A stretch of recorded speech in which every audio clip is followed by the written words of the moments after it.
Immigration tensions escalate. The former president of FIFA is supporting a boycott of the upcoming 2026 World Cup. And say they're boycotting the upcoming World Cup games in the U.S.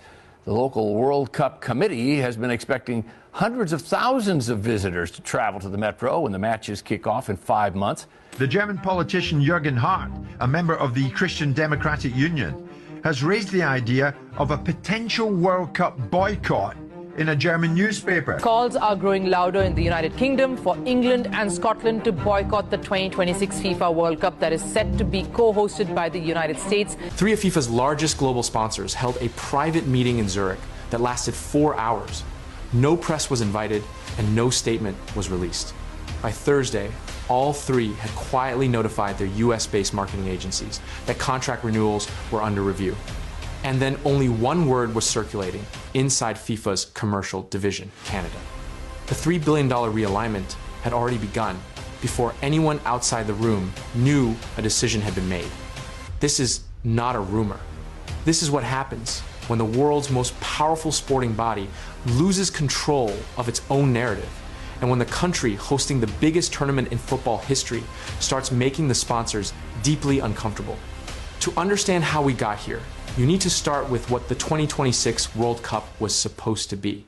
For the first time in history, the tournament was designed as a tri-nation event shared by the United States, Canada, and Mexico, featuring 48 teams and 104 matches. Organizers projected roughly $5 billion in economic impact flowing into the US economy alone through tourism, hospitality, transportation, and retail. Cities like Dallas, Atlanta, Miami, Los Angeles, and New York spent years preparing. Stadiums were renovated, transit systems were upgraded, and security frameworks were drafted. This was framed as a defining commercial moment for American football and for the brands attached to it. That framing is now completely unraveling, and the sponsors are the first ones pulling the emergency cord. The cracks started forming long before the first ball is kicked. Multiple American host cities stumbled on basic operational deadlines, stadium renovation agreements stalled in political gridlock, budget overruns created repeated complications, and sponsorship disputes triggered delays that FIFA could not ignore publicly. And then came the immigration dimension, the one that transformed a logistical headache into a commercial catastrophe. Fans from Nigeria began posting about visa applications denied without explanation. Families in Pakistan described anxiety over minor clerical errors derailing months of planning. During preparations for the 2025 Club World Cup, members of Iran's delegation reportedly struggled to secure visas, with only 4 of 9 officials granted entry for the December 2025 draw.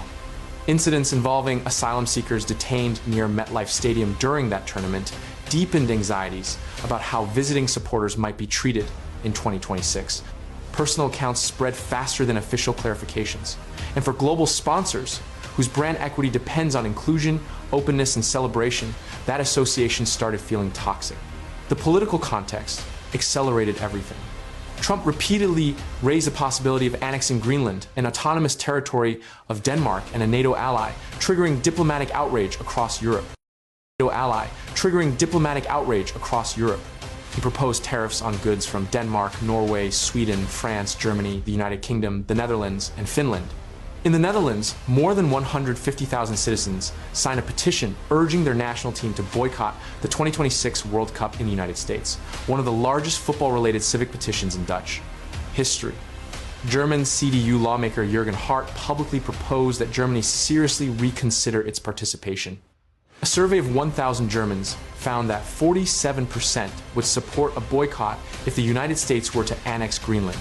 Former Germany coach Joachim Löw, who led the national team to the 2014 World Cup title, raised explicit safety concerns about the entire tournament, saying playing in a country that is actively at war is even more dangerous. The political situation completely overshadows the tournament. Then Iran declared it cannot participate under no circumstances following joint US-Israeli strikes. Iran's sports minister Ahmed Danyamali told state television, "Our children are not safe. And fundamentally, such conditions for participation do not exist." Iran's federation president, followed by announcing negotiations with FIFA to relocate Iran's World Cup matches to Mexico. Mexican President Claudia Sheinbaum stated publicly that Mexico would have no problem hosting Iran's matches if FIFA agreed. FIFA's official response was firm, no schedule changes, but the commercial signal was unmistakable. A qualified nation was refusing to set foot on American soil for the tournament. Trump himself sent contradictory signals within 24 hours. On March 11th, after meeting with FIFA President Gianni Infantino, a statement confirmed that the Iranian team is of course welcome to compete in the tournament in the United States. The following day, Trump said he really does not believe it is appropriate that they be there for their own life and safety. A week earlier, he told Politico he really does not care if Iran plays. For any brand paying hundreds of millions of dollars for association with this event, that sequence of statements is a commercial nightmare. Meanwhile, something entirely different has been unfolding in Canada.